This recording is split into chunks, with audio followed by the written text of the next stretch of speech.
Week 16, live from Arrowhead Stadium. Welcome, ladies and gentlemen, to SportsBeat Live as we break down what happened in this 36-10 thumping the Chiefs win over the Pittsburgh Steelers, now a sixth straight division title.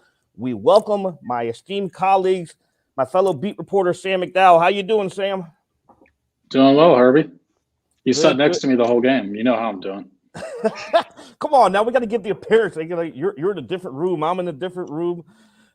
Also joining us today are our college beat reporters here. We'll start off with Mizzou beat reporter Lila Bromberg. How you doing, Lila? Good. How are you doing? Glad to be on again. That's what I'm talking about. And, of course, everyone knows the incomparable, he's got the goatee going there, Jesse Newell, our KU beat reporter. What's going on, Jesse? Things are going well. I'll have the second best beard here. Oh, the first best beard just showed up. That's great. He's right here, right on cue. You knew I was talking about him, too. Vahe Gregorian joins the show. Vahe, your beard is on point. Yeah, you're right, Jesse. Vahe does have the best beard among us. Great to be in the crowded house and glad we got another beard with us. Well, hey, everyone, a lot to break down into here. First off, there's no Travis Kelce, no Nick Bolton, no Lucas Niang, no Harrison Butker, no Rashad Fenton, no problem. The Chiefs came out here and just destroyed the Steelers with a convincing 36-10 win. Vahe, you are the voice of reason here. What stands out to you the most from what you saw in today's game? Well, it's like you have to go out of your way to point out that 8 guys were out. 8 guys were on the COVID reserve list, and this was a totally seamless operation from moment one. I think we all thought it might be a little bit of a grinding game, probably that the Chiefs would prevail, but it was dominance. And I tell you, I find that very impressive, even though we know the Steelers are a shadow of themselves. For the Chiefs to just kind of keep coming out and, to use the cliche, taking care of business against a team like that with so many guys out. And the other thing, just a quick aside, is that, we've seen that trajectory go up and the arc of improvement. And it is, I think, important to remember that this stuff isn't just happening in a vacuum. You can think about how the offensive line and Patrick Mahomes have come together. You can certainly think about how with Travis Kelce and Tyreek Hill out, Tyreek was there, but he was not really what he might normally be. How Patrick Mahomes just, adapted and had 9 different players catching passes, and big day for Byron Pringle. So there's a lot to like about this game.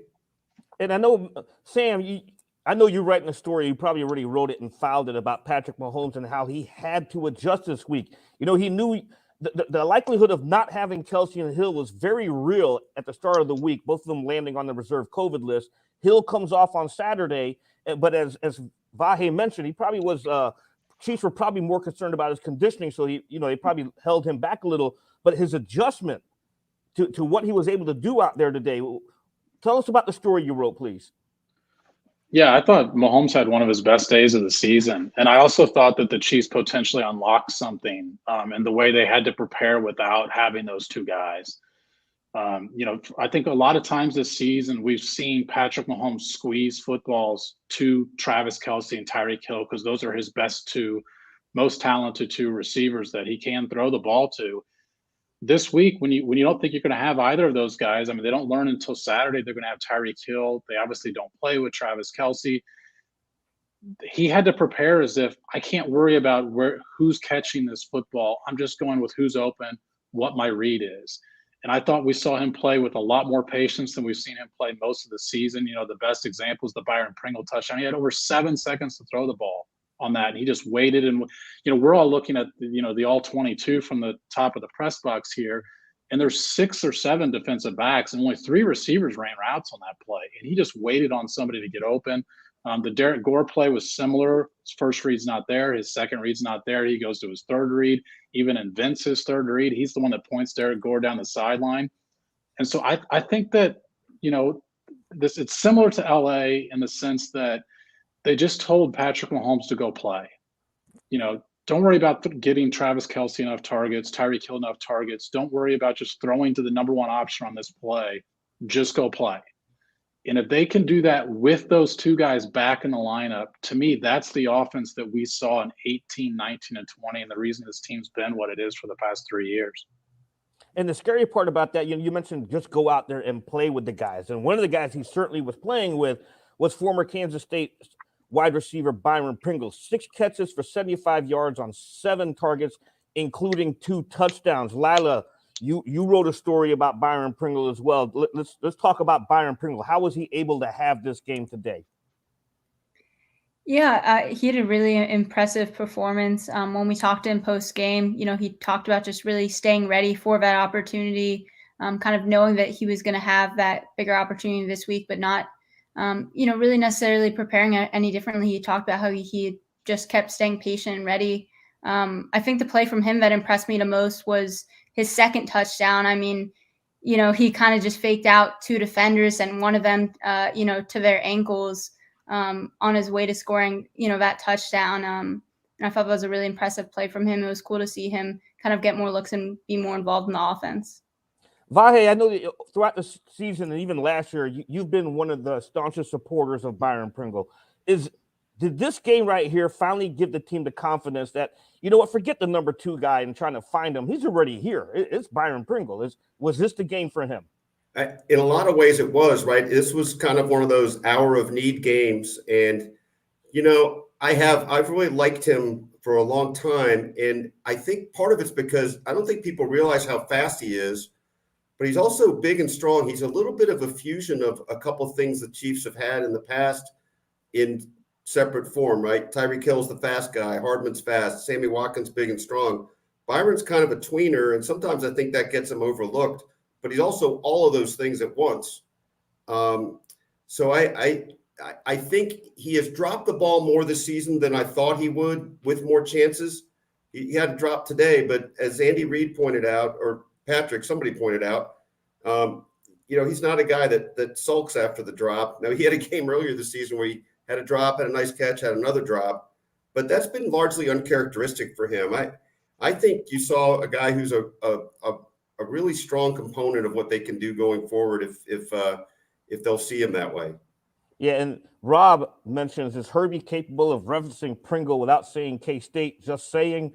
I think that's almost impossible, Rob. Sorry, I can't help you out there. The first drive, though, I thought really set the tone for this game, the Chiefs' first offensive drive, and it was capped off with one of the best runs that I've seen in the National Football League, Clyde Edwards-Helaire, absorbing 2 massive hits in the backfield. He bounces off of them and just runs right in for the touchdown and has a crazy celebration. Jesse, you wrote about that specific play. Walk us through that. What happened there?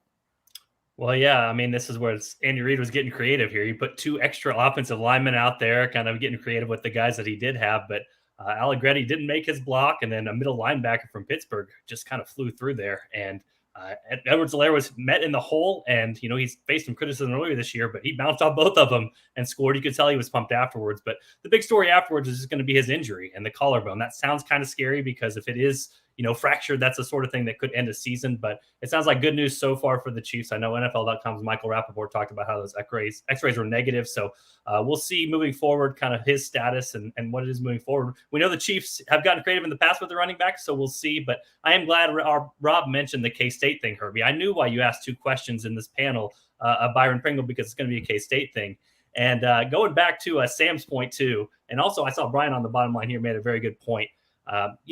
When you win a division, I think now you have to go back and you have to say, hey, what were all the things that led to that now are the right moves, like to the victors go the spoils sort of thing. And I think at 3 and 4, you could have looked at the offensive line and said, why did the Chiefs do that? Did they overreact to the Super Bowl?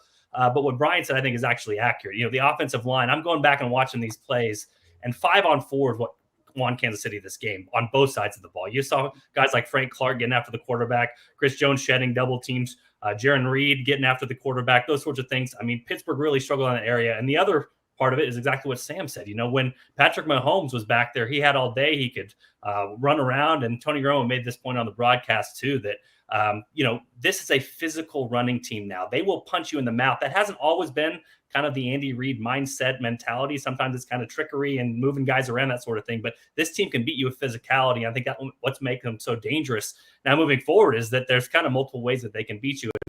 They certainly showed it today. And the best example of that is look at what they do on 3rd and short and 4th and short now. Absolutely. Last year we had to write throughout the whole season that they've got to run these trick plays. And, Yes. the question was Andy Reid running too many trick plays. And at one point I even wrote a story that said he's not running too many trick plays. That's just all he has confidence is going to work, because they can't get the push in the interior of their offensive line.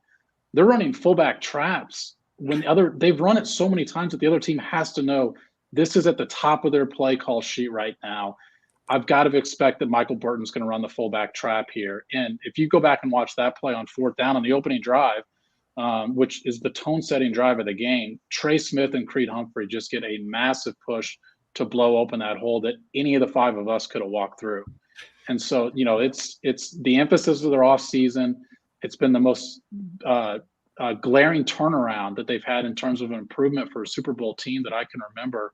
And I just think it was obvious, and Vahe, you asked a question about this after the game, actually, but it was obvious that was not going to come together in week 1 and week 2 because of all the mechanisms that have to work together in football. The 5 on the offensive line has to work more cohesively than a lot of the other groups. And Vahe, how impressive was that offensive line today? Now, granted, TJ Watt looked like he was in and out. Mike Tomlin knows that he's dealing with some rib injuries there, but for them, he only finished the game with 1 tackle. How impressive was this offensive line to you today?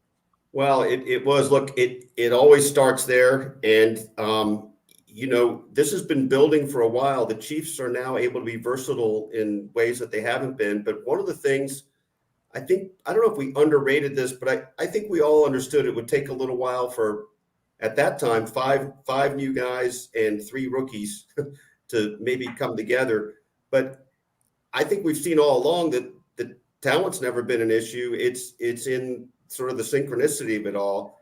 And it's easy to forget that it's not just those 5, it's how they align with what's happening in the running game. And most of all, the feel that they have for Patrick. Some of this stuff is not in a textbook. Some of it is just, poetry is the wrong word, but it is the sense of sort of fluid dynamics with how they work with each other. Some stuff, I'm sure they coach up every single element that they can, but some stuff is probably stuff that you can't even say, this is what you need to do here. It's Patrick feeling where the pocket is, whether it's for a 7-second pocket or another one where you're pirouetting and getting chances to throw. I just think you can really see that has kind of caught in these last few weeks. You mentioned, that offensive line there, and I know, like, as the second half of the season progressed, we always heard some of the players and even offensive line coach Andy Heck saying that these young guys are not playing like rookies. They're playing like veterans. He used the word rare for Creed Humphrey for a rookie to be what he's doing now. Sam, how important is it now as we get ready to go into the playoffs here? Chiefs now, still have a 1-game lead over the Tennessee Titans, but how important is this for the continued transitioning into the playoff months for this offensive line? Well, go back and watch last year's Super Bowl. I don't even know if I need to answer that. We've seen the difference in when the offensive line is playing in cohesion versus an offensive line that gets beat on every snap. So, I think it's been a big key to their season, particularly this back half when you've seen those guys get some time together. And, you can't win games in January and in February when your offensive line's getting beat on every play. We're gonna transition here to defense because I thought this defensive outing as well, it was pretty darn solid. They gave up 20-plus points to the Chargers last week, 28. They hold the Steelers to 10, so now they're back to allowing teams to score less than 10 or more points. Lila, your guy Nick Bolton wasn't playing, but what did you see from the defense today? Yeah, I think It's just been really impressive what we've seen just from a defense in terms of, the turnaround as of late. Obviously, you mentioned, last week against the Chargers, them allowing that many points against an offense like that. But I just thought, with kind of Big Ben of a state, with Ben Roethlisberger at a state, he is kind of in his career now. If you're getting the pressure on him, if they're able to get on him, you're going to really render that offense ineffective just because his ability to move hasn't really ever been there that much. But, even less so now. So I think they did a really good job kind of getting pressure on the quarterback. I think there's also just a stat. I think that was, on the broadcast saying that this is the first time that, the Chiefs have held opponents to, 10 points or less in 5, home games in a row since 1999. So, that's a really impressive feat in itself. This defense, Vahe, and we've written about the defense. All of us have written about the defense throughout the year. But as we come down this home stretch here, what is the most impressive thing to you about what this unit's been able to do? This is funny, but the first thing that stands out to me is, do you remember how much we just felt like they were whiffing on tackles early in the season? This team tackles well. There's so many things, but what's funny is not all of them are incredibly big things that you think, oh, that was huge. It's a lot of little things, a couple position changes we've spoken about, a couple guys really blossoming, like L'Jarius Sneed. I think L'Jarius Sneed is on the cusp of being a star player. Melvin Ingram, which is a guy we should mention today just because he really was a Steelers giveaway. And I know he didn't have any big numbers today. I'm not even sure he had an official tackle, but I can tell you 4 or 5 plays that he changed just with his presence. And you can't speak about his presence without the fact that it allowed the realignment that put Chris Jones back inside. So all those things kind of go together. I'm at a point, it's been this way for a few weeks now. For a little while, you sort of thought, well, they're kind of holding together and maybe they have a chance to be okay. But that defense is an asset. And I think it's going to keep playing out that way. Not that they can't be exploited, but I think they're pretty good. Sam, if you remember a couple of months ago in this press box, you and I were saying we have not seen it yet. We weren't believing that they could turn it around, but have what we've seen now over the past month. What is impressing you about this defense? Well, I think just the abruptness of the turnaround. Steve Spagnuolo said that they felt it the second half of Tennessee. Now, that was lost on all of us because that Tennessee performance was pretty awful, and they only scored 3 points. So we all, I think, correctly focused on the quarterback and his game and the offense and what's wrong with the Kansas City Chiefs. But he said that their defense felt like they had grasped something that second half. And they've been different since. And like I said, it's just the abruptness of it. Through 7 weeks, you thought this team just doesn't have it defensively. There's not enough time to put it together. They need to make too many changes. But they have made changes and largely with the same personnel. Melvin Ingram's addition can't be understated. We've all talked about that.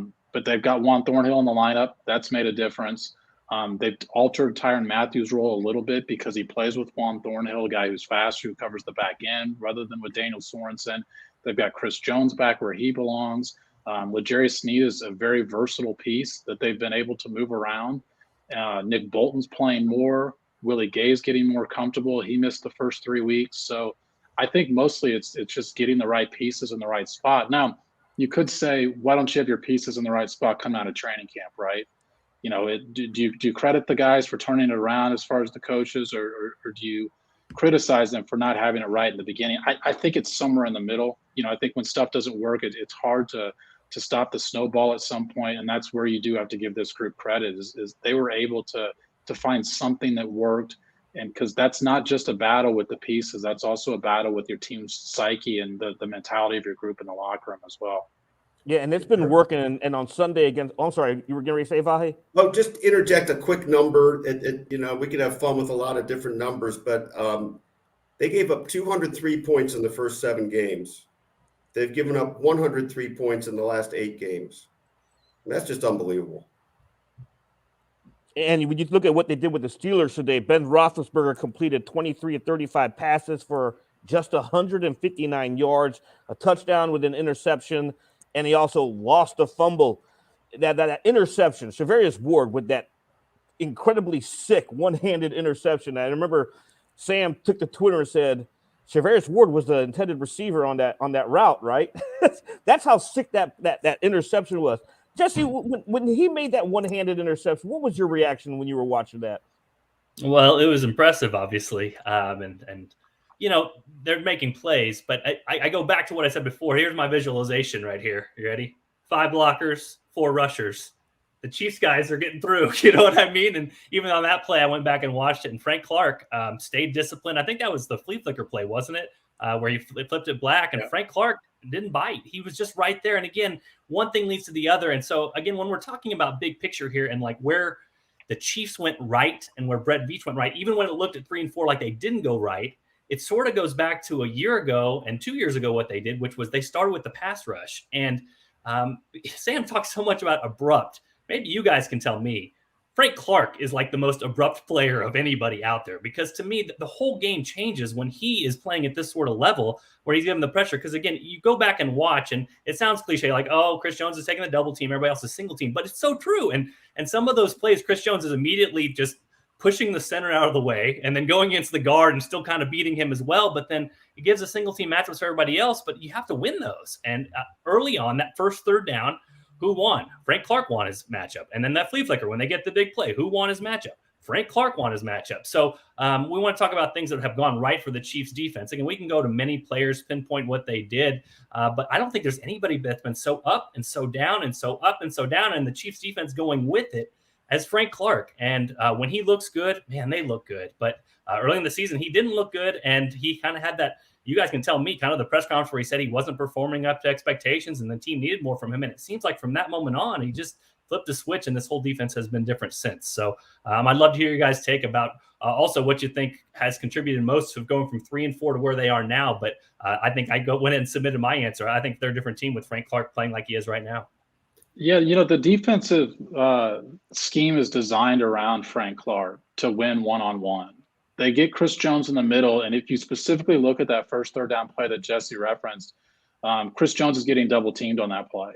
Yep. So Frank Clark wins his battle initially and moves the pocket, so Big Ben has to step out, which is based on today becoming a more and more difficult thing for Big Ben to do in the pocket. Then he runs into Jarran Reed when he does that. Another guy that the Chiefs brought in to add specifically, hey, in case they give Chris Jones so much attention, this is another guy we want one-on-one with the offensive line.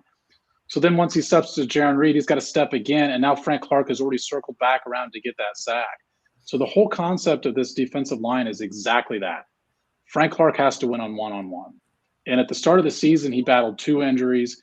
You know, he obviously was going through some legal stuff as well that remains ongoing. And he acknowledged in a pretty candid interview with us that stuff weighed on him mentally throughout the season. It wasn't just the physical injuries, it was what he was going through. And eventually he had to say, you know what, when I get in this building, my job is just to play football. And I'm healthy now, and that's what I'm going to do. And Jesse's right. I mean, he's been a different player for the past half of this season. Let's to Jesse's point about 5-on-4. When I think of the Chiefs front 4 now, I think of 4 defensive linemen who are each one of them is capable of putting an offensive lineman on skates.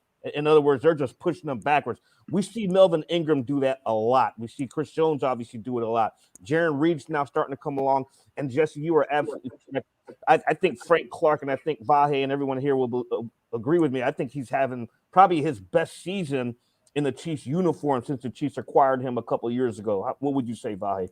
I do think so. And I think it's interesting. Sam McDowell brought up a lot of different things about Frank Clark. I'm always reminded of most of the way, 2/3 of the way through the 2019 season in Mexico City. Sam, I think that's where you had the conversation with Frank Clark, where you learned the extent of his neck injury. And I think very often we don't realize that we're not really understanding all the things these guys are going through one way or another. And I think sometimes assumptions are made that somebody just doesn't have it anymore or somebody doesn't care as much. And I think we have no idea what these guys' bodies feel like. And that it's there's a lot going on there that we'll just never know, especially when we don't get to be in the locker rooms to have those kind of conversations. So tip of the cap, Sam McDowell for 2 years ago. All right, guys, we're going to get ready to wrap. Go ahead, Sam. You were going to say something? Well, I was just going to say those were the days. Just wanted to add that. Those were the days.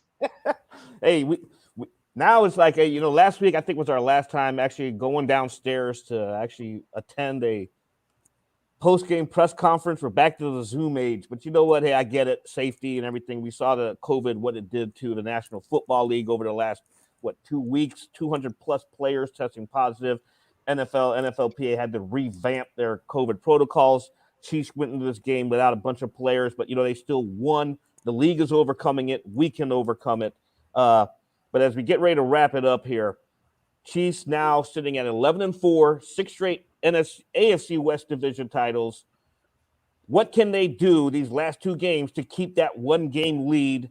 And let's go right around the horn here. Jesse, let's start with you. Well, I just think, they have so much going for them right now. They just, if they dominate on the line like this, this reminds me of the Willie Roaf days where every broadcast would talk about the Chiefs and the advantage they have on the offensive line. And I'm looking at pass block win rate, run block win rate on ESPN. The Chiefs were third coming in. They're probably going to go up after this week. So if you can dominate on the line like that, like Sam said, some of these plays that the Chiefs ran today, KU coaches, got criticized on Twitter for, because you don't run those plays on 3rd and 4th and 1 because they're easy to stop. But it doesn't matter for the Chiefs right now because they block so well. And those guys, hashtag Creed is good. Those sorts of guys, they're blocking so well, it just doesn't matter. And, some of this stuff too, you have that overall dominance, and then you sprinkle in Patrick Mahomes and Andy Reid. Like I said, Andy Reid's putting all these linemen on the field because knows he doesn't have the weapons he has normally. And if you go back to the second Byron Pringle touchdown too, the RPO, go watch Patrick Mahomes' eyes on that one.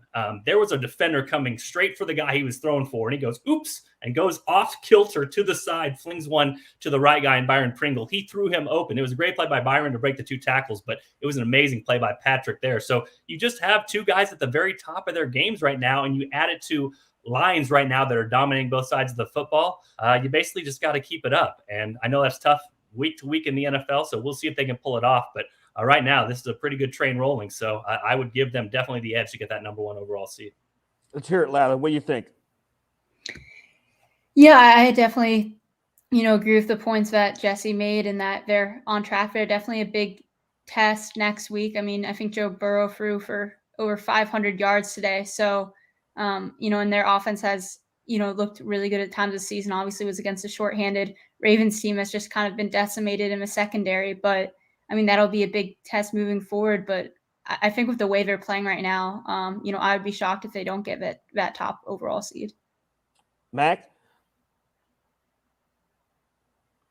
Yeah, I actually think that the Titans could lose another game. It's kind of crazy. A team that was 3-4 now, I'm thinking could be resting its starters in the 18th week of the season in preparation for the playoffs. I've long thought that the NFL's home field advantage was overrated. A lot of road teams win these days. But Lila said the stat earlier. It's the way this defense is playing behind this home crowd. I do think it's really important that they get the number 1 seed and that this path runs through Arrowhead.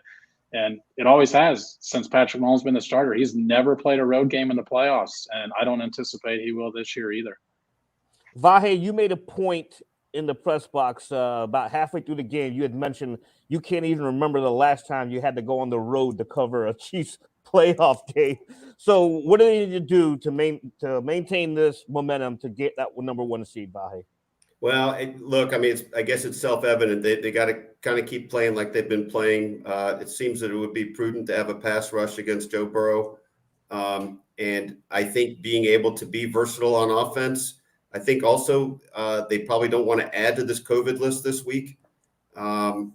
So that is kind of the weird X factor in all this. I still can't believe how many guys they had out and just didn't miss a beat. But you don't know. It could balloon. It could come down. That's always looming now. So stay healthy and just play with the kind of singularity of purpose that they've been playing with. And I like the chances. Yeah, and I have to agree with everyone here too. I think Joe Burrow is going to be a challenge, but I just can't see the Chiefs losing any of these last two games if they're able to overcome COVID like they did this week, and hopefully, like Vahe said, there are no other COVIDs. Hey, everyone, belated Merry Christmas to everyone. And if we don't talk to you until New Year, but we'll have another show before New Year, but happy early New Year. So for Vahe, for Sam, for Lila, for Jesse Newell with the goatee, but Vahe has the better beard. For producer Beth, I am Herbie Teope, and this is the Kansas City Star Sports Beat Live. We will see you all next week.